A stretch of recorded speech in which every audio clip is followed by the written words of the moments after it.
Boa noite, irmãos. Boa noite, irmã Daniela Preste, Deus Sampaio e a Sueli da Silva, demais irmãos que estão assistindo esse hangout.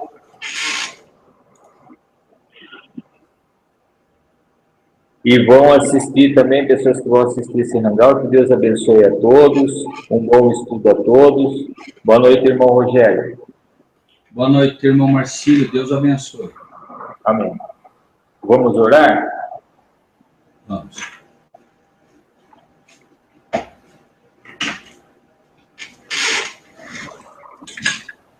O irmão ora, certo, irmão Marcílio? Ore sim.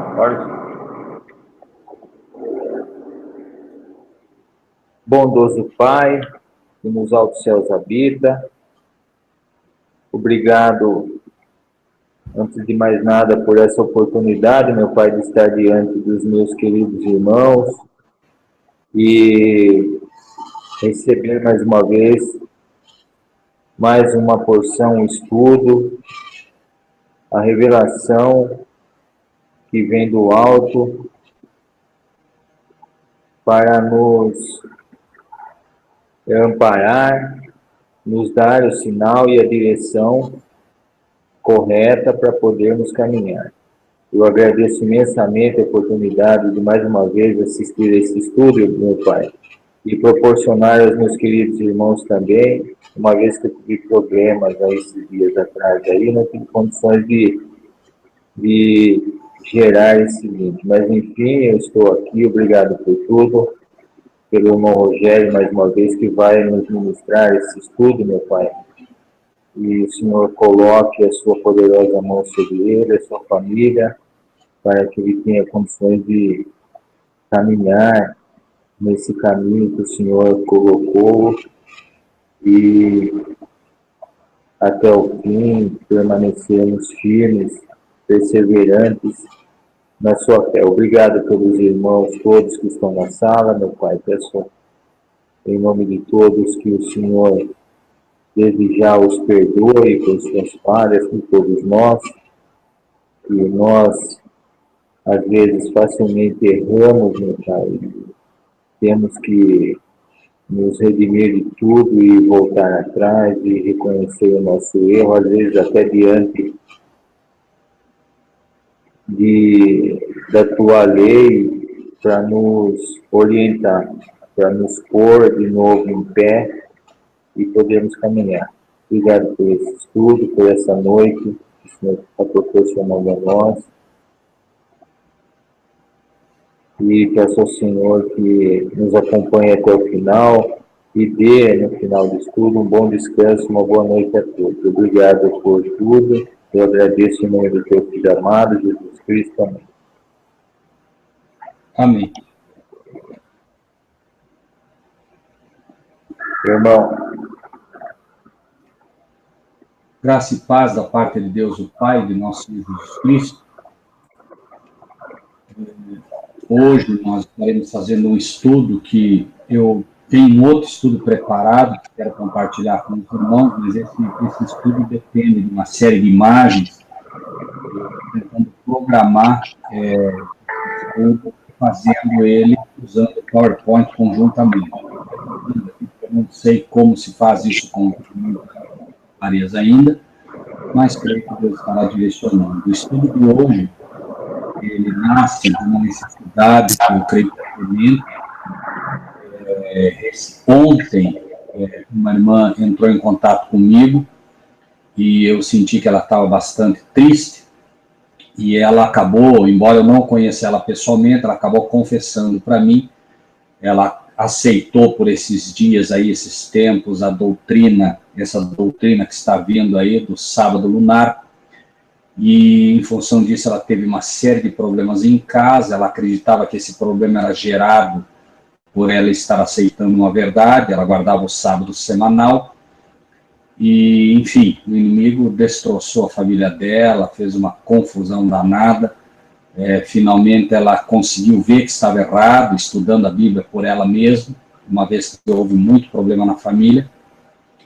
Mas em função disso, talvez até pela pressão que ela possa ter exercido em cima do marido e de outros, O marido hoje está bastante reticente, está assim, bastante arredio com ela, e não está nem morando com ela, e ela acabou confessando isso para mim, e eu tentei mostrar a ela, né, que nós somos suscetíveis de erro e tudo mais, porém, eu tenho visto que não só essa doutrina, mas outras doutrinas têm entrado no seio da igreja, da verdadeira igreja de Deus, e acredito que nós temos que estar preparados. Nós não temos ideia do que vem pela frente.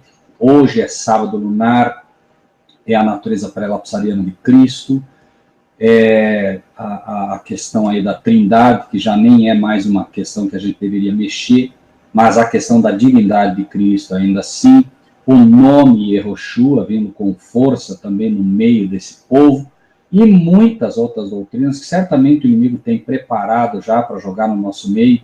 E não nos enganemos, irmãos, se nós não estudarmos profundamente a palavra de Deus e aceitarmos uma frase que nós temos usado muito aqui, se nós não prestarmos atenção e não fizermos dessa frase uma frase que nos norteie, que nos cuide, que nos guarde, irmãos, nós vamos acabar caindo.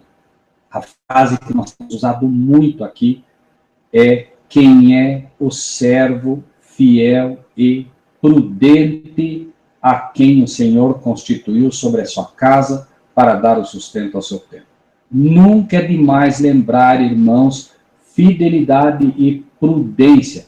Surgiu uma nova doutrina, estude, irmão, estude, busque com pessoas que você acredita que estudam bem a palavra de Deus, pessoas com experiência nas doutrinas, conversem com eles, não aceitem de bate-pronto, mesmo quando vocês imaginarem que está tudo certo a doutrina que se apresenta a vocês, estudem novamente tudo do zero, ponto por ponto, porque, irmãos, é muito perigoso o que está vindo por aí. E hoje, irmãos, não adianta nós, inclusive, sabermos dos sinais, sabermos do que está acontecendo, se nós não estivermos preparados.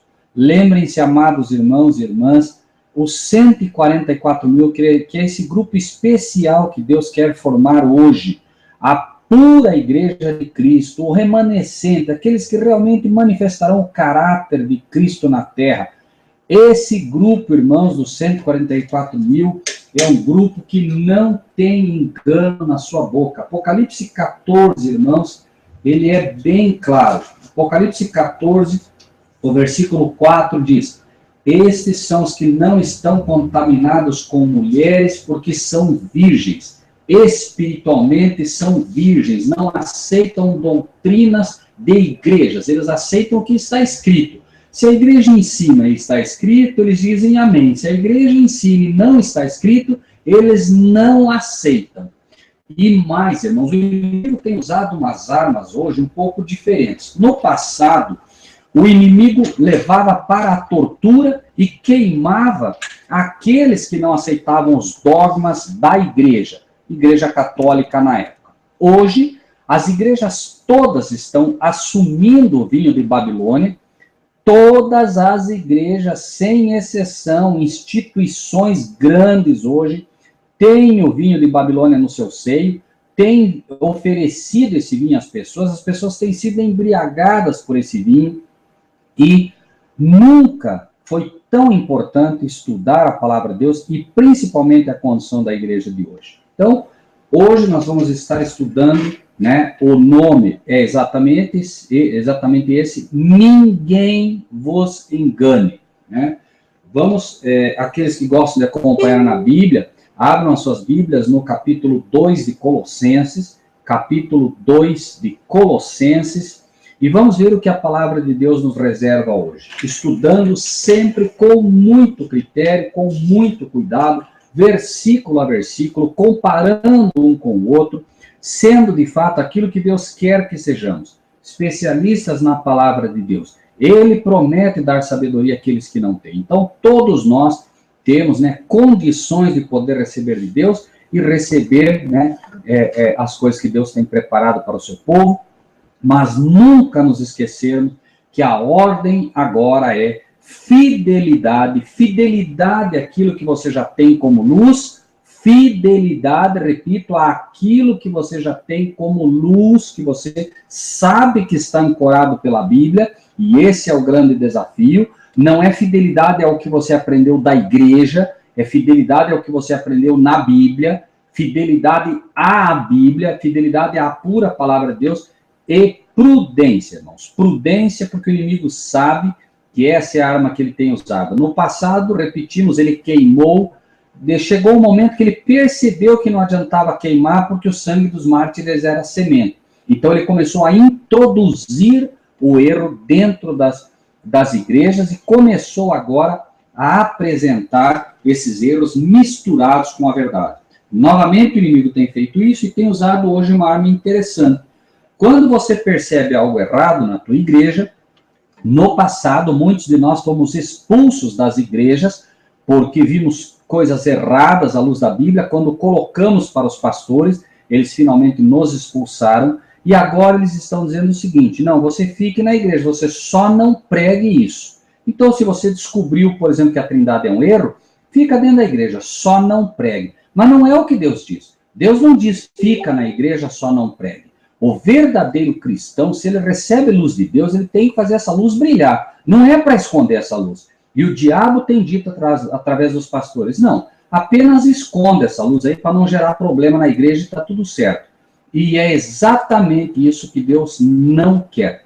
Deus quer que o seu povo esteja preparado e, de fato, né, estudando profundamente a palavra de Deus. Então, vamos iniciar com a leitura de Colossenses, capítulo 2, e aí, gradativamente, vamos ver o que Deus nos reserva através desse estudo.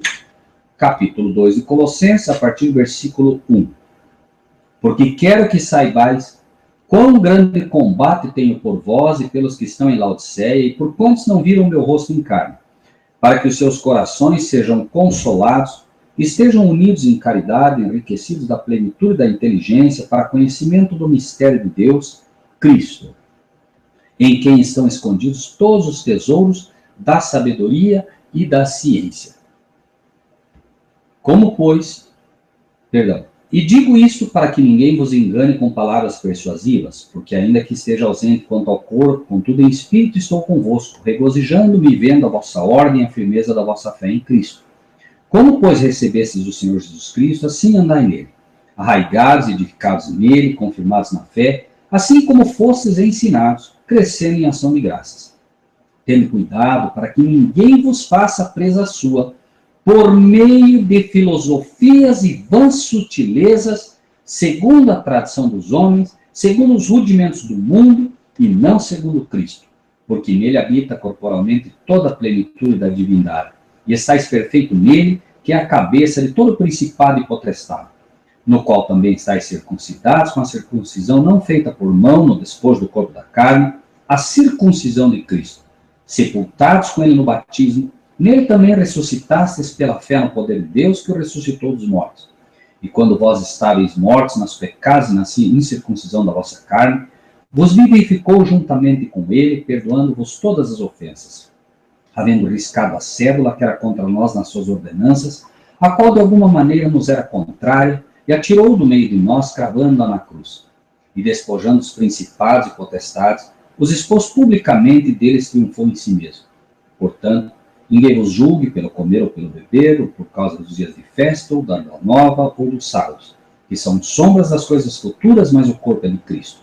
Ninguém vos domine a seu bel prazer, com pretexto de humildade e culto dos anjos, metendo-se em coisas que não viu, estando de balde inchado na sua carnal compreensão, e não ligado à cabeça, da qual todo o corpo, provido e organizado pelas juntas ligaduras, vai crescendo em aumento de Deus. Se, pois, estáis mortos com Cristo quanto aos rudimentos do mundo, por que vos carregam ainda de ordenanças como se vivesseis no mundo, tais como não toques, não proves, não manuseis, as quais coisas todas perecem pelo uso, segundo os preceitos e doutrinas dos homens, as quais têm, na verdade, alguma aparência de sabedoria, em devoção voluntária, humildade e disciplina do corpo, mas não são de valor algum, senão para a satisfação da carne. O apóstolo abre o segundo capítulo, claro que o capítulo a divisão por capítulos não é inspirada, mas a gente usa, né, uma vez que ele está trazendo um outro assunto.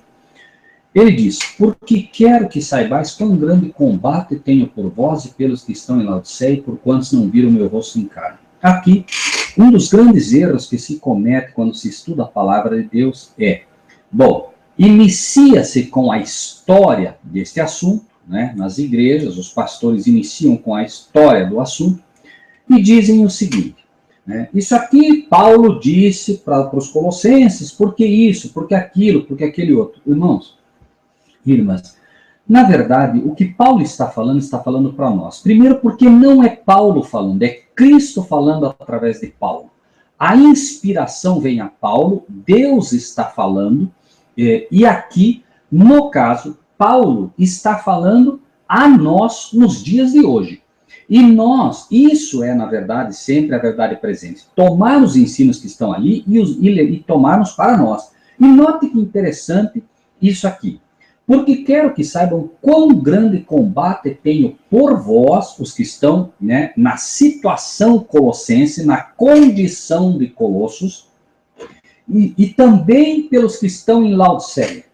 Vamos para o livro de Apocalipse 3, para ver a condição de Laodiceia, basicamente, para a gente entender por que ele diz pelos que estão em Laodiceia, nesse combate também. É dito, ao anjo, capítulo 3, versículo 14. Ao anjo da igreja que está em Laodiceia, escreve, isto diz o Amém, a testemunha fiel e verdadeira, o princípio da criação de Deus. E ele começa agora a mostrar como está a condição dessa igreja e a condição da igreja de um modo geral, hoje é a condição de Laodiceia, e ele diz, rico sou, estou enriquecido, de nada tendo falta, não sabes que és um desgraçável, miserável, pobre, cego e nu. A igreja de hoje, membros das igrejas de hoje, as igrejas na sua totalidade de hoje, estão numa posição laodiceana. Ele pertence a uma igreja, rico sou, estou enriquecido, de nada tendo falta.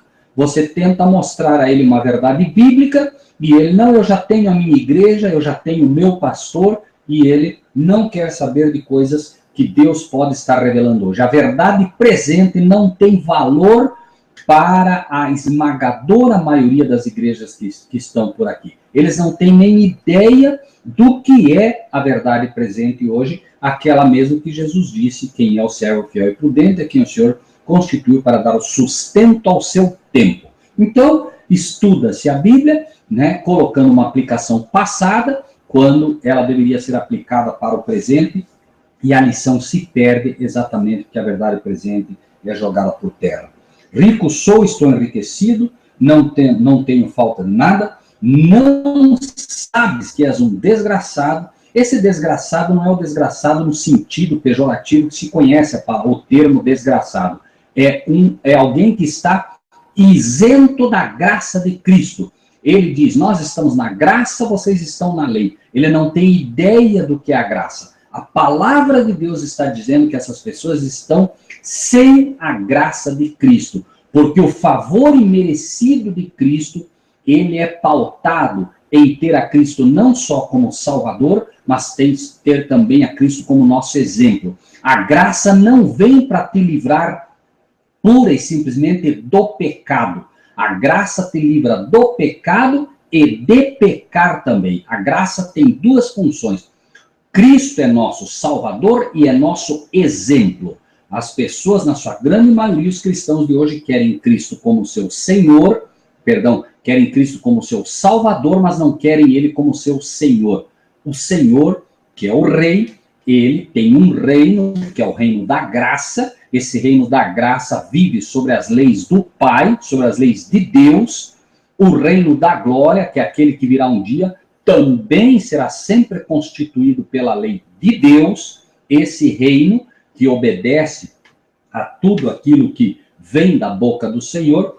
E, infelizmente, né, a retórica é desgraçado, miserável, pobre, cego e nu. Pobre em entendimento da palavra, miserável espiritualmente, pensa que está muito bem espiritualmente e é um miserável porque não sabe como está, cego completamente, né? Imagina que está numa condição muito boa, falta o colírio do Espírito Santo para que possa discernir, e o Espírito Santo é simples a obra que ele faz no coração humano. O Espírito de Deus convence do pecado, da justiça e do juízo. Então, é completamente isento do Espírito de Deus aquele que não consegue ver que está transgredindo a lei de Deus. Porque o pecado é a transgressão da lei. Se a lei não está em vigor, também não há pecado.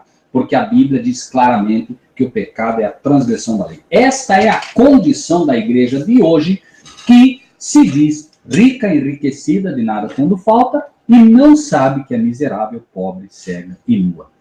O conselho para esta igreja é simples. Deus mostra claramente o que ela precisa. Aconselho que de mim compres ouro provado no fogo, aconselho que de mim compres a verdadeira fé, não é a presunção de achar que está muito bem, é a verdadeira fé, e a verdadeira fé está ancorada na palavra de Deus, e a verdadeira fé não vem se não for pelo estudo da palavra de Deus, ou por ouvir a palavra de Deus, e ouvir bastante, uma vez que nós podemos, por vezes, ficar na frente de uma televisão 4 ou 5 horas, e aí lemos a Bíblia, quem sabe, 15 minutos, e achamos que esses 15 minutos podem fazer frente a todo aquele lixo que eu comi por 4 ou 5 horas. Não tem como, irmãos. Nós alimentamos sempre ou o cordeiro, e ele se alimenta das coisas de Deus, da verdadeira palavra de Deus, ou alimentamos o lobo, e o lobo se alimenta do lixo do mundo. Se eu me alimentei com o lixo do mundo, eu fortaleci o lobo. No momento em que agora eu tenho que lutar contra o pecado, o lobo está mais forte e vai vencer. Não tenho dúvida disso. Então, o conselho é que compres ouro provado no fogo, que é a fé, para que tenha riquezas, vestiduras brancas, que é a justiça de Cristo, para que você possa entender qual é a verdadeira graça que Cristo oferece. A graça que ele oferece é o vestido, né, da justiça dele próprio, não é o achar que estou bem, não é o pensar que estou bem. Quanto mais eu me aproximo de Cristo, mais eu vejo quanto eu estou mal em realidade, e procuro daí crescer constantemente, e é a lei que me diz que eu estou mal. O apóstolo Paulo categoricamente diz: eu não conheceria o pecado se a lei não me dissesse. Ele usa o termo cobiça ali como símbolo do pecado. Enfim, e finalmente, que unjas os teus olhos com colírio para que vejas. Então o apóstolo Paulo, no livro de Colossenses, ele coloca que ele tem um grande combate pelos que estão nesta condição. E veja que ele diz: e por quantos não viram o meu rosto em carne. Vejam, irmãos, como a palavra de Deus atravessa o tempo e vem até nós. Nós não vimos Paulo em carne. O combate dele é, inclusive, um combate, né, futuro, onde ele, inspirado por Deus, obviamente, escreve uma carta que chegaria até nós, mostrando a nossa condição, mostrando que nós, de fato, não o vimos também, obviamente, né? Não vimos o rosto dele em carne. Podemos, talvez até em algum momento, tentar imaginar como é Paulo, mas os escritos dele vêm até nós através da revelação, através da Bíblia, e nós podemos receber a carta dele como para nós no dia de hoje. Então, ele diz: para que os seus corações sejam consolados. Essa é uma carta de consolo. Colossenses é uma carta de consolo, porque quando você lê Colossenses e quando você lê a carta a Laodiceia, você se desespera. Se você aceita o que está ali, que é um Deus dizendo: eu conheço as tuas obras, que você não é frio nem quente, quem dera foras frio ou quente, mas como você é morno, eu estou a ponto de vomitar-te da minha boca. Quando você vê isso, se você é um cristão que aceita a repreensão do Senhor, você realmente fica muito preocupado.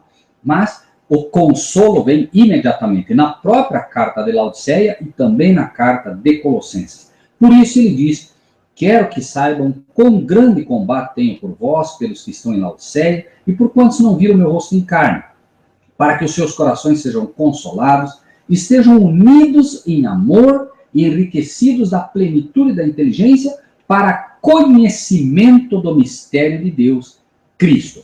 O mistério de Deus é Cristo. Não há como conhecer a Deus se você não procurar conhecer a Cristo. Muitas vezes as pessoas me perguntam, Rogério, mas é impressionante, porque eu leio o Velho Testamento e eu vejo um Deus que mandava matar, um Deus que fazia isso, um Deus que fazia aquilo. Irmãos, quer conhecer a Deus, veja Cristo. Deus não fez absolutamente nada. Cristo não fez absolutamente nada que Deus não faria.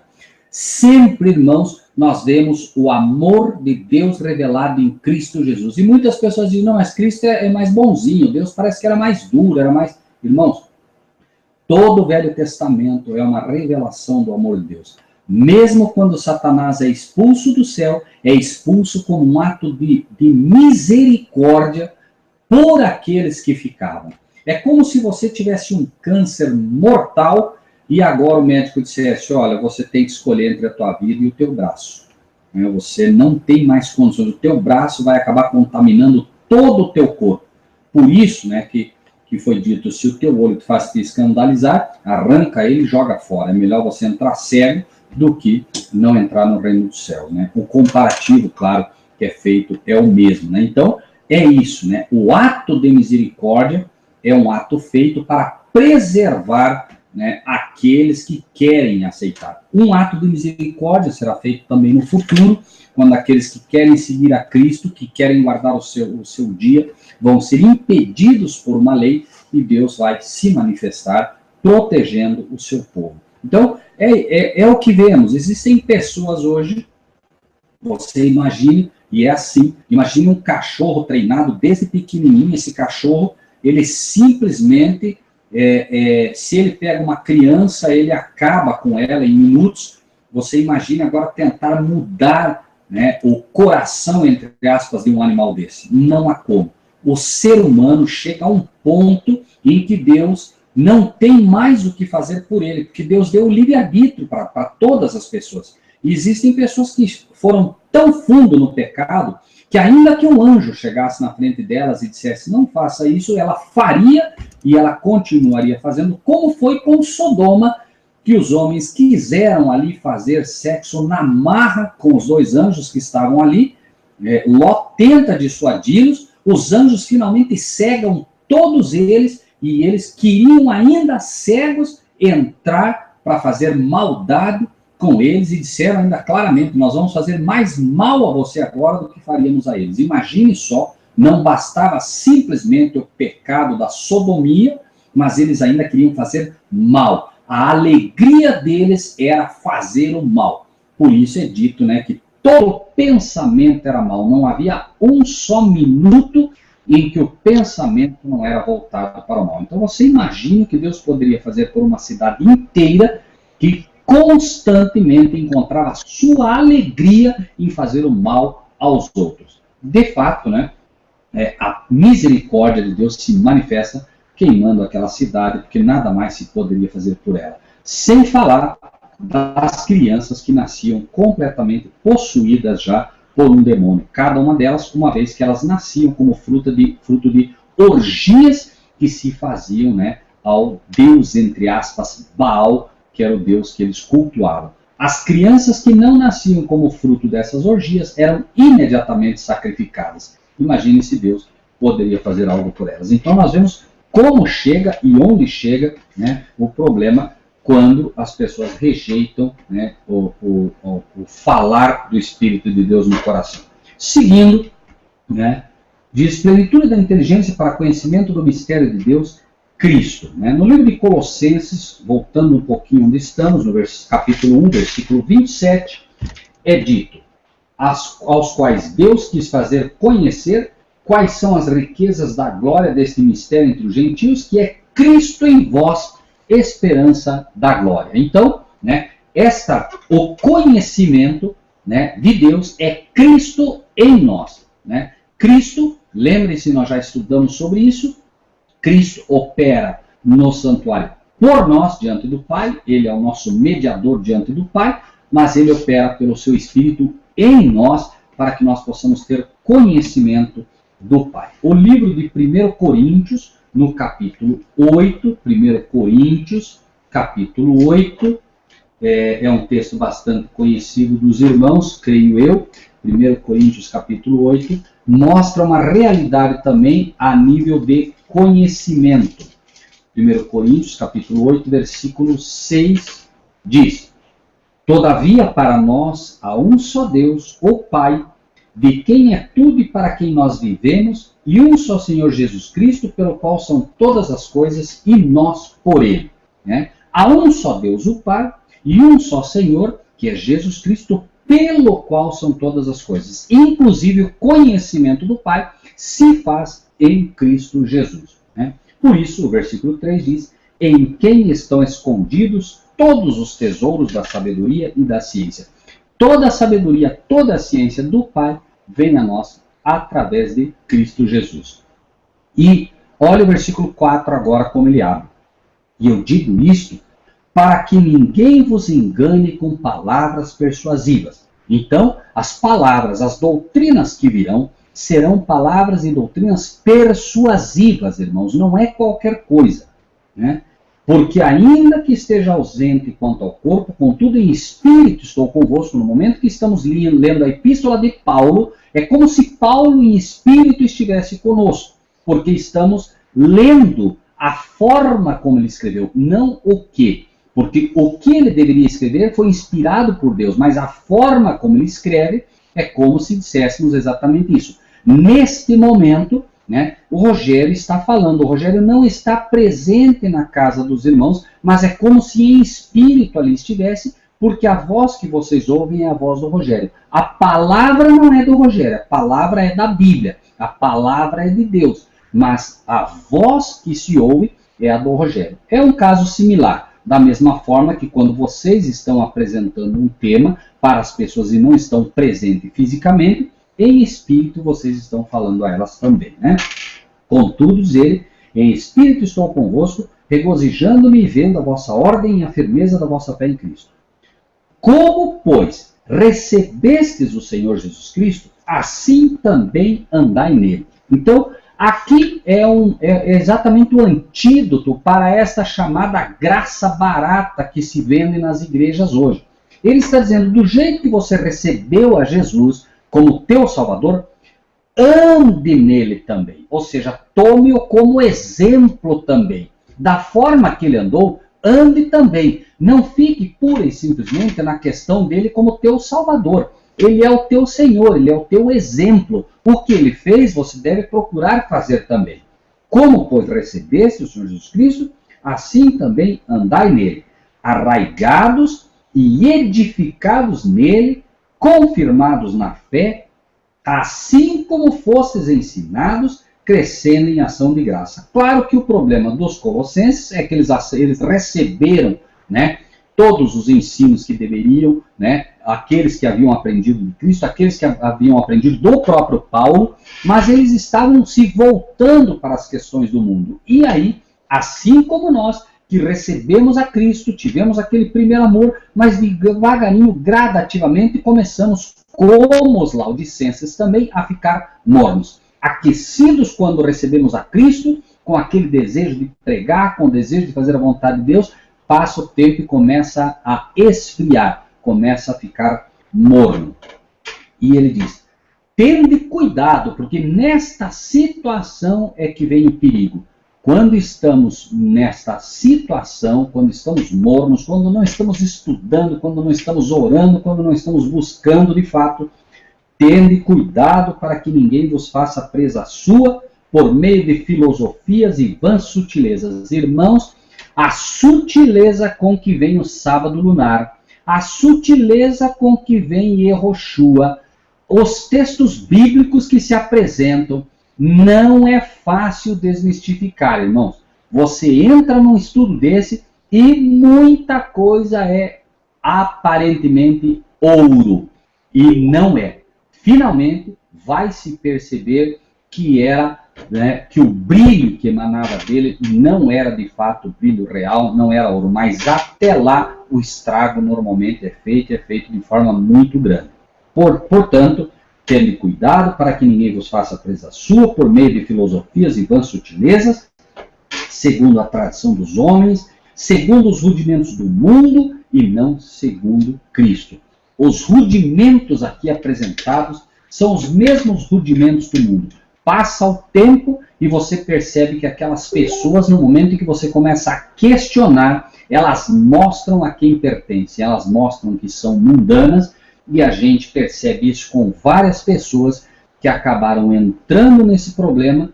Quando tentaram sair, foram taxadas, foram caluniadas, foram chamadas de uma série de nomes que nem é o caso. Mostrou-se finalmente que espírito é que os dominava, um espírito de fato mundano. É claro que não estamos generalizando, estamos apenas mostrando que os rudimentos que se apresentam para esse tipo de ensino é sempre os rudimentos do mundo e não a Bíblia e somente a Bíblia. Normalmente nós encontramos uma série de rudimentos mundanos, de forma de estudo que não é a forma bíblica, regra sobre regra, um pouco aqui, um pouco ali, não é dessa forma que se estuda, enfim, né, o engano vem mesmo. Né? Versículo 9, segundo a tradição dos homens, segundo os rudimentos do mundo e não segundo Cristo, porque nele habita corporalmente toda a plenitude da divindade. O livro de Colossenses também mostra uma questão aqui que está sendo hoje muito combatida. Em Cristo habita, tem que prestar muita atenção nisso, em Cristo habita corporalmente toda a plenitude da divindade. E aí as pessoas já dizem, os pastores dizem, está vendo? Em Cristo habita toda a plenitude da divindade, porque Ele é Deus.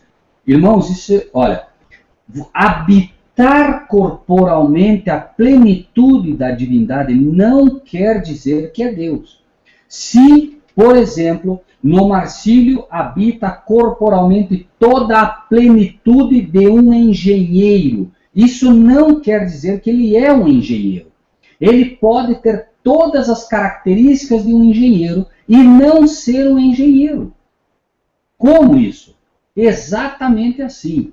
Um engenheiro, ele é um engenheiro quando ele foi habilitado como tal, quando ele estudou como tal, quando ele tem o diploma como tal. E estamos falando de uma coisa do mundo, quanto mais uma coisa, né, que pertence às coisas de Deus. É preciso entender que, de fato, em Cristo habita corporalmente toda a plenitude da divindade. Somente em Cristo a plenitude da divindade pode habitar. A divindade pode habitar em você. A divindade pode habitar em mim. No momento em que você tem a palavra de Deus no teu coração, há algo de divino em você. No momento que você permite que o Espírito Santo de Deus habite em você, há algo de divino em você. Mas não a plenitude da divindade. Nos anjos habita a divindade, mas não a plenitude da divindade. Por quê? Porque Deus, pelo seu Espírito, trabalha nos anjos. Deus, pelo seu Espírito, trabalha no ser humano. Mas só em Cristo a plenitude da divindade pôde habitar. Ou seja, Cristo recebia 100% de luz e calor do Pai e 100% saía dele. Nós recebemos 100% da luz do Pai, poderíamos receber 100% da luz do Pai, mas jamais sairia esse 100%, porque somos um conduto completamente poluído. Cristo é, de fato, aquele em quem corporalmente habita toda a plenitude da divindade. Nenhum anjo poderia dar um exemplo do próprio Pai entre nós. Um anjo não poderia manifestar o caráter do Pai em sua plenitude. Somente Cristo pôde fazer isso e somente Ele pôde dizer: quem vê a mim, vê o Pai. Quem via a Cristo não via um Deus nele. Quem via a Cristo via o próprio Pai nele, porém no caráter, nunca na forma. Bem entendido. Cristo, diz a palavra de Deus, em Jesus, não havia parecer nem formosura. Não era beleza na forma, mas sim no caráter. Aí é que estava habitando naquele templo humano a plenitude da divindade, a plenitude do Pai habitando nele. Versículo 10, e estáis perfeitos nele, que é a cabeça de todo principado e potestade. Este perfeitos é, no momento que você recebe a Cristo Jesus como teu Salvador, e você de fato recebe a justiça de Cristo, você é visto como perfeito, mas não porque você é perfeito. Você é visto como perfeito nele. Vejam a palavrinha ali. Nele é que somos perfeitos. Então, enquanto você está coberto pelo manto de Cristo, o Pai vê ali uma ovelha e não um lobo. Você pode ter as características de um lobo, você pode ter de fato o corpo de um lobo, você pode ter o braço, entre aspas, de um lobo, tudo de um lobo no que diz respeito à forma, à natureza e tudo mais. Mas a mente que você tem agora é a mente de uma ovelha. A mente tem que ser de fato a mente de uma ovelha e o caráter tem que ser o caráter de uma ovelha. Você deve pensar como uma ovelha. Você deve pensar como uma ovelha que não briga com as suas irmãzinhas. Você não deve pensar como um lobo que briga com seus irmãos. Você deve pensar como uma ovelha que não encontra alegria nenhuma em uivar para a lua. O lobo uiva para as luas. É o seu culto, entre aspas, embora como animal, é o exemplo de um culto que se faz aos astros que estão no horizonte. E, finalmente, lembre-se, a característica do lobo é a de que ele não aceita líder. O lobo, ele simplesmente no momento em que o líder da matilha, por algum momento, não consegue encontrar alimento, imediatamente ele é sacrificado. O lobo não tem paciência para aceitar um líder. Nós temos que ter um líder, que é Cristo Jesus. Um líder, não dois, não três. Um, que é Cristo Jesus. Ele é o nosso líder, porque ele é o nosso Senhor, tendo nos comprado com o seu sangue. Diz o texto, no qual também estáis circuncidados, com a circuncisão não feita por mão no despojo do corpo da carne, a circuncisão de Cristo. Qual é a circuncisão de Cristo? A circuncisão de Cristo é o batismo no Espírito, este que substituiu a circuncisão da carne. Circuncidava-se no passado os filhos como um exemplo do novo nascimento. Por isso eram circuncidados no 8º dia. Era um símbolo do renascimento. Era um símbolo da ressurreição. Ou seja, nasceram carnais e agora são gerados como filhos espirituais. Assim como nós que nascemos da vontade da carne, da vontade dos nossos pais, mas um dia aceitamos a Cristo e morremos com Ele no batismo e ressuscitamos pela fé. Pela fé nós ressuscitamos no poder de Deus. Ressuscitamos, olhamos para nós, nosso corpo continua igualzinho, mas pela fé devemos crer que a nossa mente foi mudada agora. Pela fé devemos entender que, embora nosso corpo ainda seja o corpo de um lobo, nós agora temos a mente de uma ovelha. Nós temos que pensar como uma ovelha e, como falamos, lidar como uma ovelha. Também ressuscitastes pela fé no poder de Deus, que o ressuscitou dos mortos. E quando vós estáveis mortos nos pecados, irmãos, pensem nisso. Nós estávamos mortos espiritualmente e na incircuncisão da nossa carne, ou seja, alienados do Espírito de Deus, mas Ele nos vivificou pelo seu Espírito, juntamente com Ele, perdoando-nos todas as ofensas. E o 14, e daqui começa a gerar confusão naqueles que não estudam com cuidado essa epístola. Havendo riscado a cédula, que era contra nós nas suas ordenanças, a qual de alguma maneira nos era contrária, e tirou do meio de nós, cravando-a na cruz. Vamos prestar atenção nisso. Havendo riscado a cédula que era contra nós nas suas ordenanças. No momento em que Adão pecou, Adão agora assinou uma promissória de débito para o inimigo. Ele agora fica em débito com o inimigo, porque veja, aquele de quem você é vencido, você passa a ser escravo. Então agora, ele, Adão, tinha um débito, ele teria que forçosamente servir ao inimigo, porque foi escravizado por ele, não porque queria, mas porque foi escravizado, como uma promissória que você assume e tem que pagar. Lembre-se daquele que devia 10.000 talentos, foi comparado com o pecado, e nós também agora temos este pecado, nós herdamos de Adão essa dívida ela nos condena, mas chega um momento em que Cristo risca essa cédula de dívida, e como? Por quê? Porque ela era contra nós nas suas ordenanças. A alma que pecar certamente morrerá. Esta era uma ordem divina. Nós pecamos e temos que morrer. Mas esta ordenança foi riscada como cédula e diz que a qual de alguma maneira nos era contrária e a tirou do meio de nós, cravando-a na cruz. Cristo não cravou na cruz a lei. Em nenhum momento diz aqui que ele cravou a lei na cruz. É preciso entender aqui o texto, e não só isso. Mesmo a lei, em forma de ordenanças, é que ela deixa de existir. Ela passa a ser uma promessa a partir do momento que você aceita Cristo Jesus. Por quê? Porque quando Cristo crava na cruz esse débito ele tirou de todo o ser humano. Nenhum ser humano mais deve ao inimigo. Nós devemos a Cristo agora, porque ele pagou a dívida. E ele oferece gratuitamente a nós agora, não só a liberdade dessa dívida, mas também a liberdade do próprio pecado.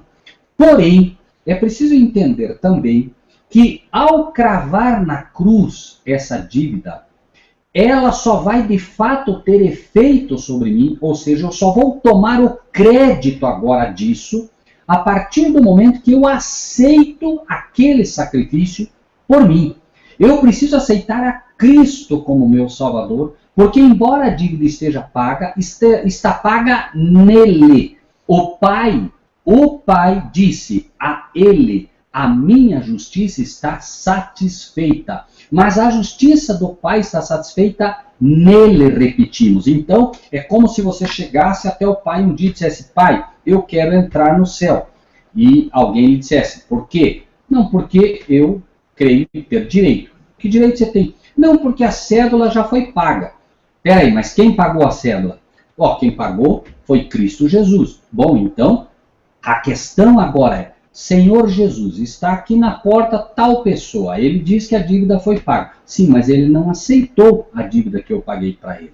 Ele não pode pagar a dívida por ele próprio. Ele tem que tomar posse disso hoje. É hoje o momento.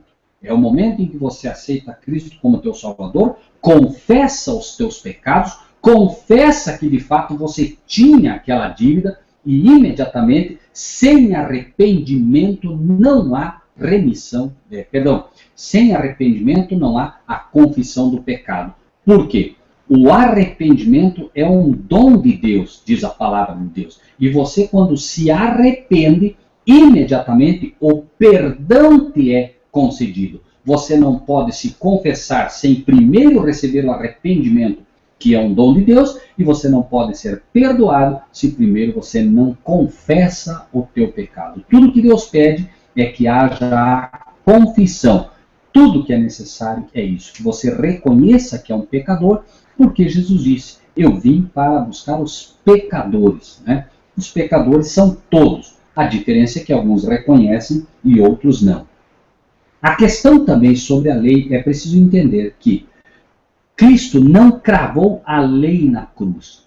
Ele cravou a cédula, que era em forma de ordenanças. Ou seja, ele atira do meio de nós, cravando na cruz as ordenanças. Por quê? As pessoas do passado, os hebreus, fizeram da lei pura e simplesmente algo escrito na rocha.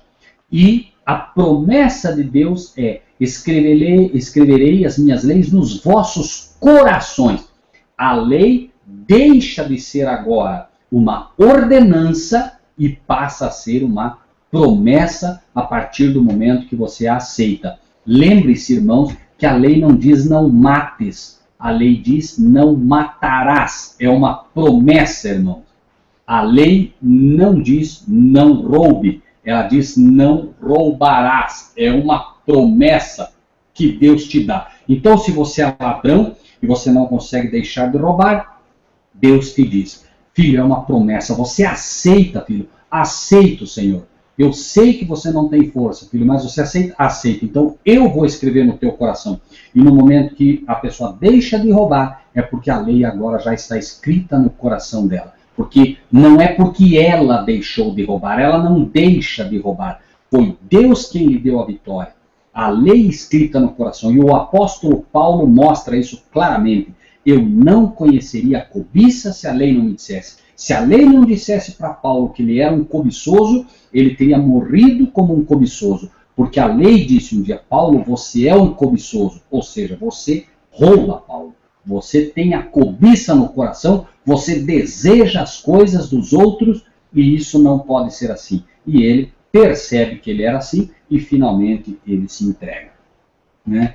Seguindo, versículo 15, despojando os principados e potestades, os expôs publicamente, e deles triunfou em si mesmo. Então, Deus mostrou em Cristo Jesus, Cristo mostrou claramente que os principados e potestades, os fariseus, os saduceus, os líderes religiosos, os reis da época, Herodes, Pilatos, sacerdotes, Anás, Caifás, os anjos caídos, Satanás, enfim, todos os principados e potestades. Principados são os que, principados em primeiro lugar, são todos aqueles que de alguma forma reinam ou se fazem coroar. E as potestades são aqueles que detêm o poder. Por isso é dito o tempo todo. Aqui entram homens e anjos caídos, todos sem exceção. E aqui ele diz, então, claramente, né? Despojando os principados e potestades, Jesus triunfou sobre todos eles, não se deixou levar por pastores, não se deixou levar pelos sacerdotes, não se deixou levar pelos sumos sacerdotes, foi crucificado, não permitiu que o inimigo vencesse ele em um só segundo, não foi levado por nenhum anjo caído, venceu a todos e expôs publicamente todos eles, triunfando sobre todos eles. Pecado e pecadores, ele venceu a todos. E, finalmente, e aqui vem, irmão, o texto crasso de Colossenses, que é uma arma na mão dos que não querem guardar o sábado. Veja que ele vem dizendo o tempo todo, né? Quando vocês estavam mortos nos pecados, vocês receberam o perdão, né? E Jesus tira a cédula aqui, que era o débito que vocês tinham, desde que herdaram de Adão, etc, etc, etc, mostrando o tempo todo, ninguém engane vocês com sutileza, nada disso, tal, tal, tal. Aí ele vem e diz, portanto, ele está dizendo aos irmãos, portanto, irmãos, ninguém julgue vocês pelo que vocês comem ou pelo que bebem. Ah, não, mas o irmão Marcílio bebe refrigerante. Ah, não, mas o outro irmão ele bebe não sei o quê. Ah, o outro irmão bebe... Nós não estamos aqui para julgar. Ele bebe vinho, ele bebe pinga, ele bebe... Nós não estamos ainda... Não está dizendo aqui o que está certo e o que está errado, irmãos. Está dizendo apenas um ponto que a gente não pode esquecer. Ninguém vos julgue pelo comer ou pelo beber, ou por causa dos dias de festa. Você guarda a festa dos tabernáculos? Amém. Você não guarda? Amém. Ninguém te julgue por isso. Ah, você come carne ainda? Ah, você não come carne? Ninguém te julgue. É disso que está sendo falado. Ou da lua nova. Você guarda as festas da lua nova? Amém. Que bom. Você já entendeu isso? Ótimo. Ah, não, mas eu ainda guardo o aniversário, eu ainda comemoro o aniversário. O aniversário é uma festa espúria, tá bom, mas não tem problema, eu não estou aqui para julgar. Os irmãos não estão para julgar. Ah, não, eu ainda comemoro o Natal. Bom, mas você já entendeu que o Natal é em honra a Tamuz, que nasceu no dia 25 de dezembro. Pois é, eu já ouvi, mas na minha família é difícil. Ninguém te julgue por isso, meu irmão. Cada um tem a sua luta, cada um tem seus motivos. Agora notem, ninguém vos julgue pelo que você come, ou pelo que você bebe, ou por causa do dia da festa, ou da nova, ou dos sábados. Ah, no sábado, você ainda você no sábado faz comida para você, ninguém te julgue por isso. Você no sábado não vai à igreja, ninguém te julgue por isso. Você no sábado prefere ir no zoológico ver os animais, ninguém te julgue por isso. No sábado você prefere, em vez de ir no culto, levar a família para passear, ninguém te julgue por isso. Você já tem quem te julgue. Quem vai te julgar é o Pai através de Cristo Jesus. Ele é o único que tem o direito de julgar. O que eu posso, como um irmão, é adverti-lo. Dizer, olha, irmão, me parece, né, considere com cuidado, me parece que, de fato, não é bom que se faça isso no sábado. Ah, você foi lá no mercado e todo sábado é o dia que você vai comprar. Irmão, a Bíblia pede que não faça isso. Mas eu não estou aí para te julgar. Essa é a questão. E os irmãos adoram julgar. Lembrem-se, irmãos, que o pecado de Laodiceia é exatamente esse. Laodiceia quer dizer povo do juízo. É disso que se está tratando. O problema é quando eu quero julgar os meus irmãos. E você entra na internet e aí o irmão diz assim, ah não, mas veja, é só vocês observarem no Facebook, onde vocês quiserem. O irmão chega e diz assim, ah não, mas o nome é Roxo, não, mas eu não vejo assim. Ah não, você tem que estudar a Bíblia, você tem que estudar, e começa o julgamento. E já xinga, já briga e discute. Irmãos, vejam, Dan, que quer dizer juízo. Quando os filhos de Jacó vão receber a bênção, Dan é dito claramente, Dan será serpente à beira do caminho. Dan julgará os seus irmãos. E Dan se perde. Se perdeu exatamente porque não ouviu o que ele deveria ter aprendido. E, tanto que você vê no livro de Apocalipse, nas 12 tribos, Dan não está ali. E Judas tinha o mesmíssimo pecado.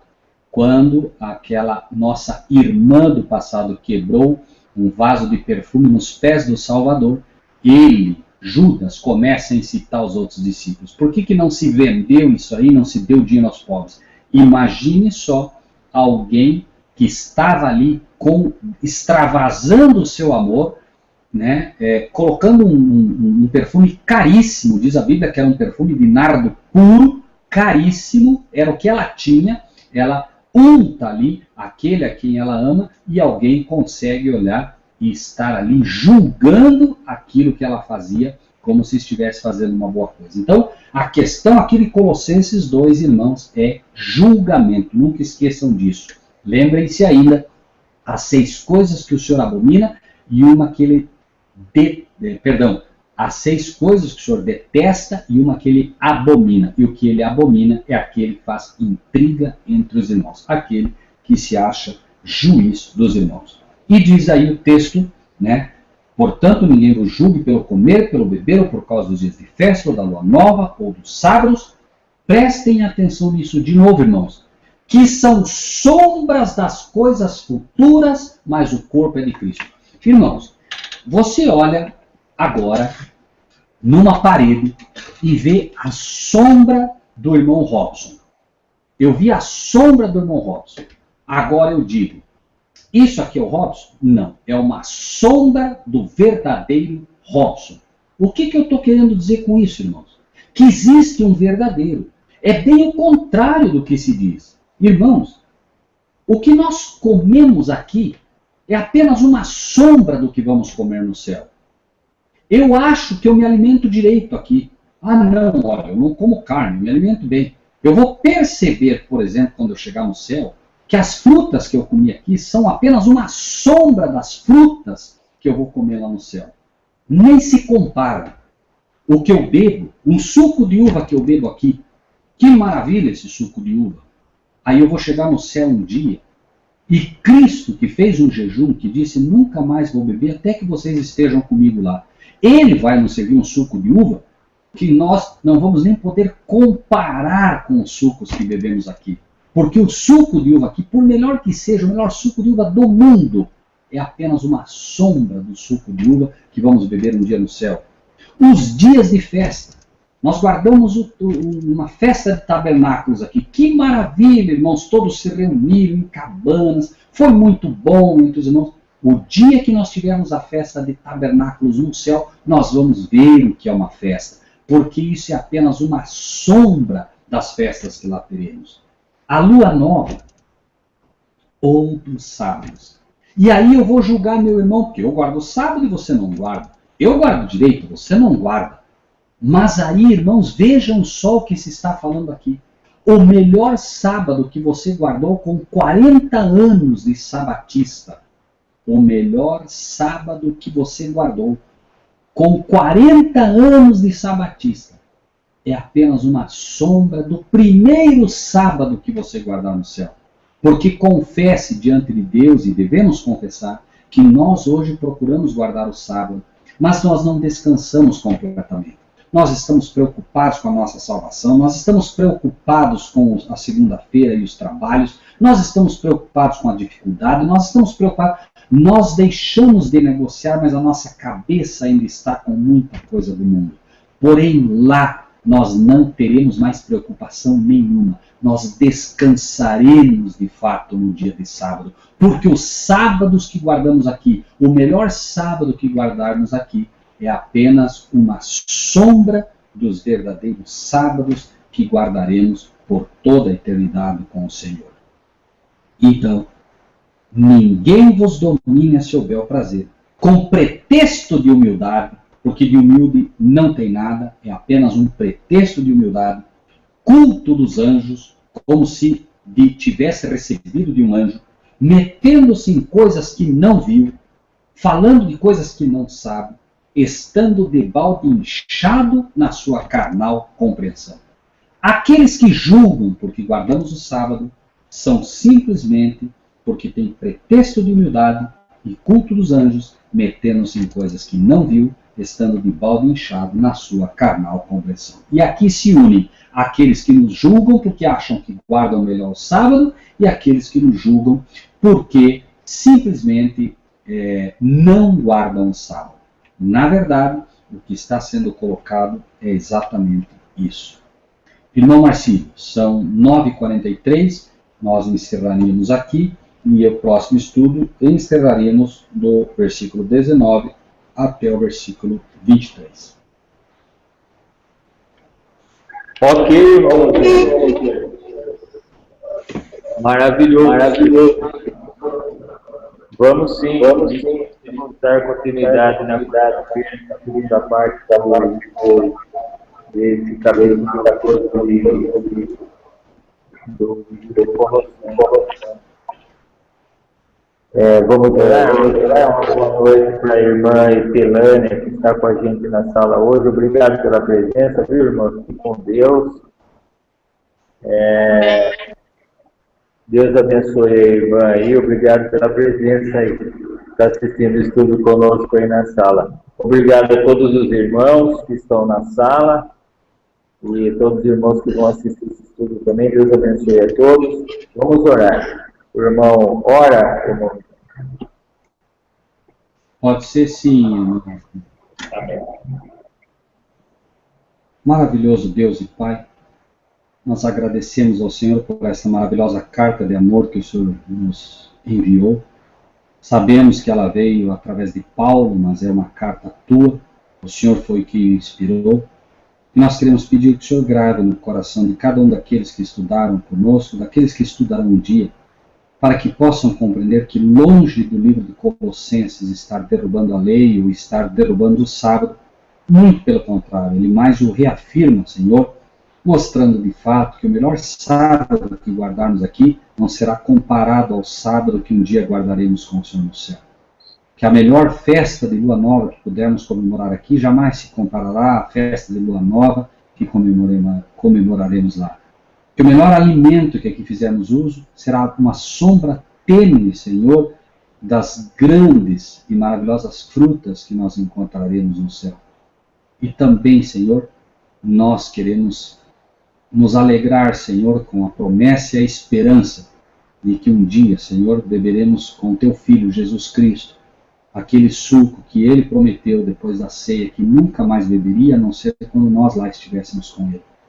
Pai Celestial, não permita que nenhum dos que aqui estão faltem, que todos que aqui estamos possamos, Senhor, naquele grande dia, quando o Teu Filho vier buscar os que te pertencem, possamos nós também estar prontos para podermos subir e morar eternamente com o Senhor e com o teu Filho, por toda a eternidade.